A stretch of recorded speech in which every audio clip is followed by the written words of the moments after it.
얘들아, 이거 책 좀 읽어왔어요? 책 좀 다 꺼내볼까요? 꺼내보세요.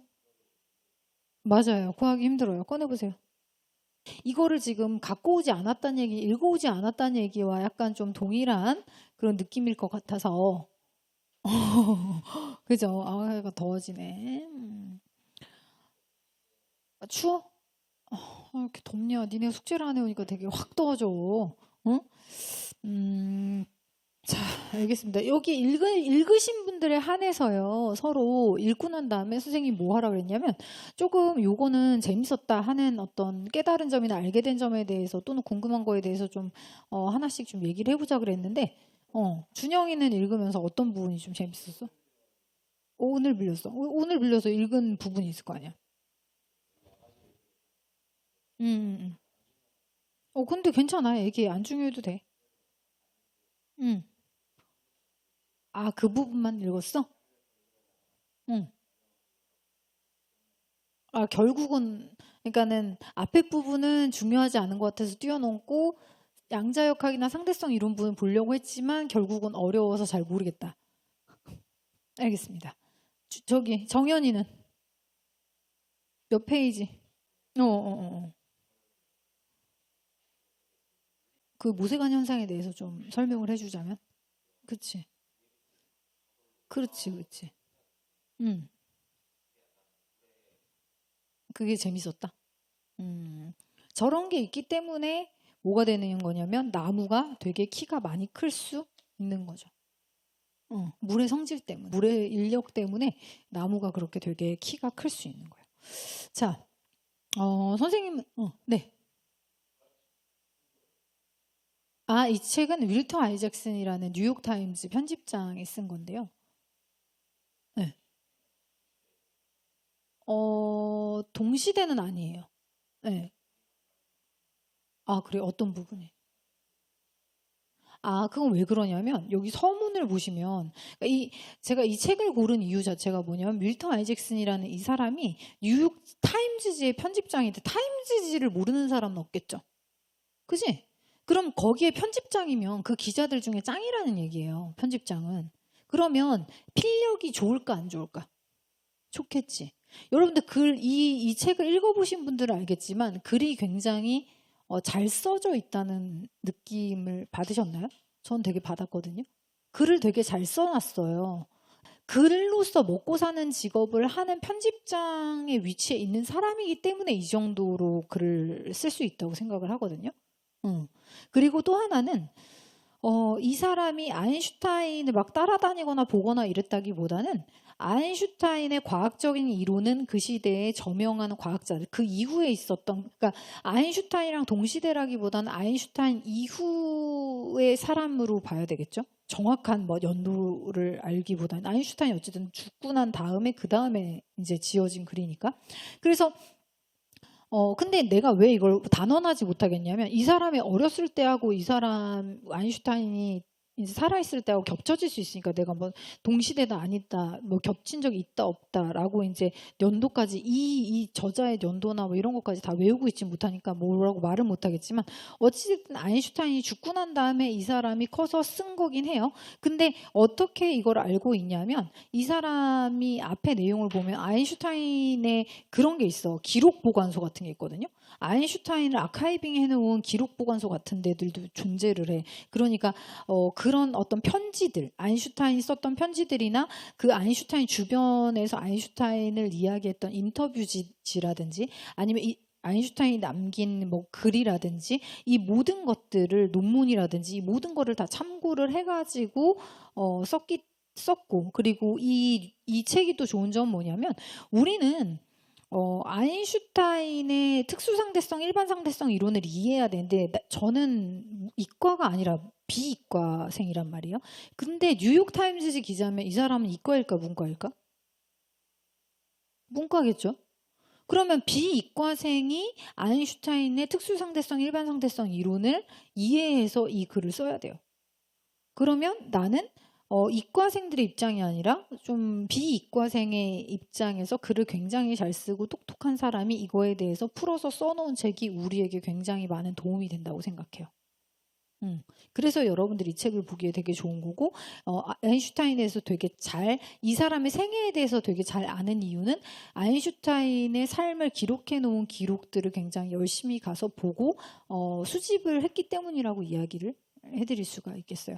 그리고 여기에 나온 이 사람이 비이과생이기 때문에 본인이 쓴 또는 이해한 과학적인 내용 또는 풀이해서 써놓은 과학적인 내용이 맞는지 오류는 없는지 잘못 이해한 부분은 없는지 되게 유명하고 저명한 과학자들한테 굉장히 많은 감수를 받은 책이에요, 이게.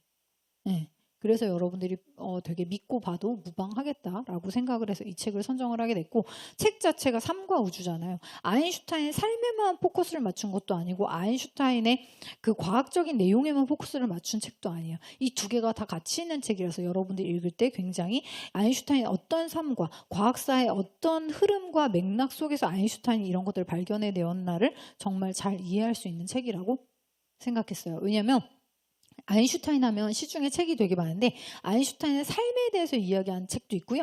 그다음 아인슈타인의 그 어떤 이론적인 부분에만 초점을 맞춰서 쓴 책도 있어. 예를 들면 유클리드의 기하학 원론어 같은 책이죠. 처음부터 끝까지가 다 공식으로 가득 차 있어. 그런 거보다 삶과 과학적인 내용이 적절히 섞여 있기를 원했고요. 제가 여러분들이 보기 원한 책은 또 하나는 그 과학적인 내용 자체가 깊이가 되게 없는 경우도 많아. 왜냐하면 독자들의 수준을 조금 낮게 보고 그런 거에 설명을 미진하게 하는 경우들이 많은데 이 책은 그래도 나름대로 깊이 있는 설명을 하고 있기 때문에 여러 가지 이유에서 이 책을 꼽게 됐죠. 선생님은 여러 가지 재밌었던 부분들이 너무 많아서 이 형광펜? 이런 걸 되게 많이 쳤던 것 같아. 그래서 이거를 다 여러분들이랑 나누기는 좀 그런데 재밌었던 부분들은 많았어요.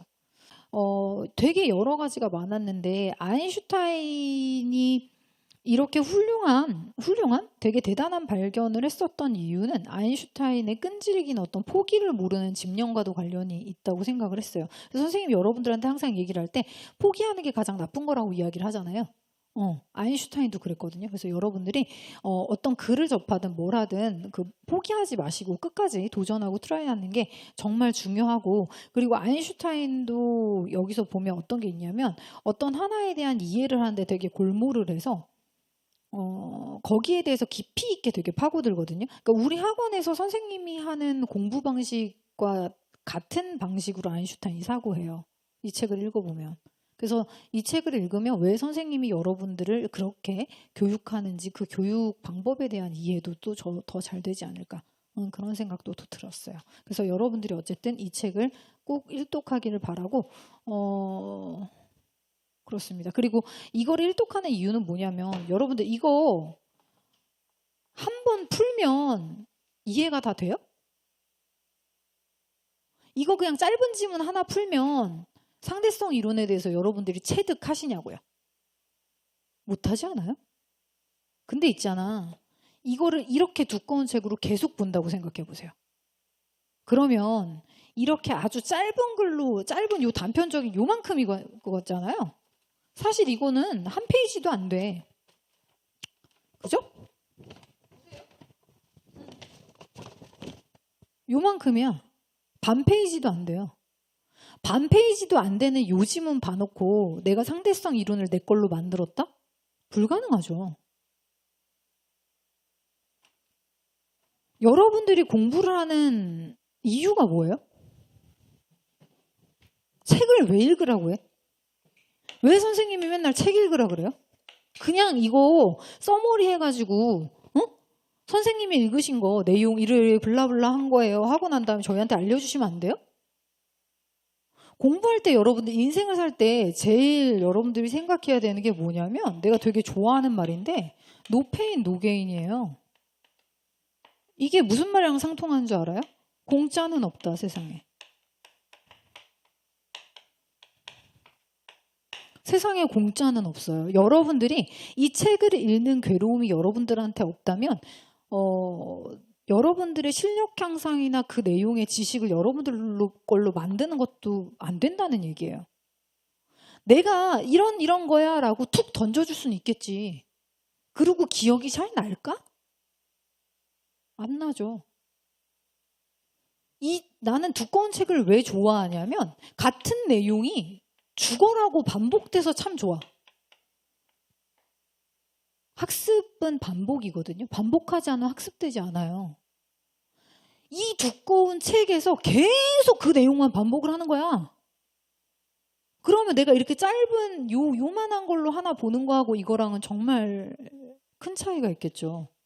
그래서 책을 읽으라는 거야. 근데 이 내용이 반복돼서 그 내용을 내 걸로 가지고 오는 것만 이 책을 볼 때 가지고 올 수 있느냐? 아니. 이 문장을 어떻게 내가 읽어 나갈지에 대한 설명하지 못하는 그런 여러분들의 스킬이 늘어요. 눈에 보이는 어둠이 있고요. 책을 읽는 독서는 눈에 보이지 않는 어둠이 있어요.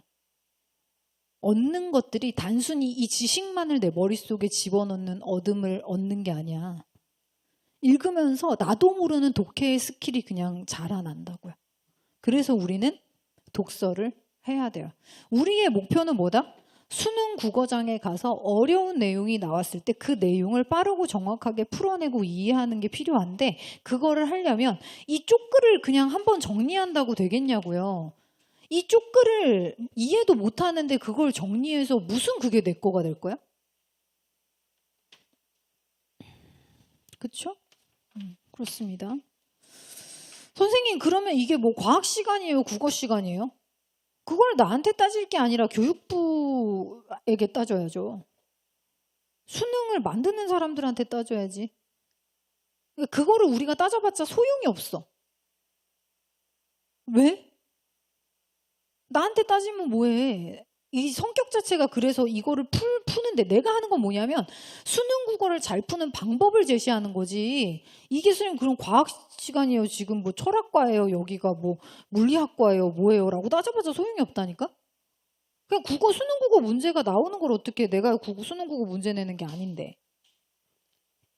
그냥 수능 국어 문제가 이렇게 나오고 이런 수능 국어를 잘 풀려면 이렇게 해야 된다라는 말밖에 선생님은 해줄 게 없어. 그러니까 거기에 대해서 원론적인 거에 대해서 불평불만을 하고 있지 마시고 여러분들이 그거를 바꿀 수 있는 위치에 가서 그 힘을 가지고 그게 부당하다고 생각되면 그거를 많은 사회적 합의에 의해서 바꾸세요. 지금 우리는 바꿀 수가 없잖아. 나도 바꿀 수 없고 여러분들도 바꿀 수 있는 위치에 있지 않잖아요. 그러니까 그거를 지금 따지고 있어서 될 게 아니고 그냥 이거를 현재 이 부당하다고 생각되든 합당하다고 생각되든 이렇게 나오는 문제를 어떻게 내가 잘 풀까를 고민해 보면 이런 방법이 가장 빠르고 정확한 길이라는 말씀을 드리는 겁니다. 아셨죠? 자, 그러면 1번 한번 볼까요?